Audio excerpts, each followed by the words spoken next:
बांधवांना ही मुलगी होती एका राजघराण्यातील वाघमोडे घराण्यातली. अहो हे वाघमोडे घराणं बांधवांनो सोलापूर मधलं माळशिरस गाव बघा.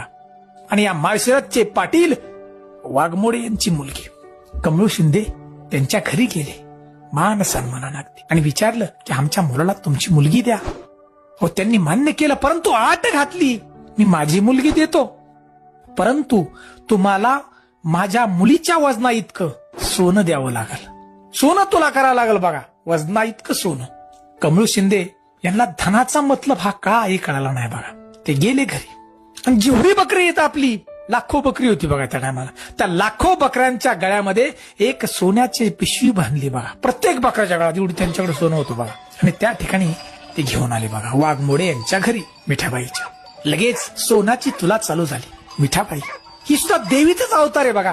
एका तागड्यामध्ये बसल्या आणि दुसऱ्या तागड्यामध्ये बघा सोनं टाकायला सुरुवात झाली.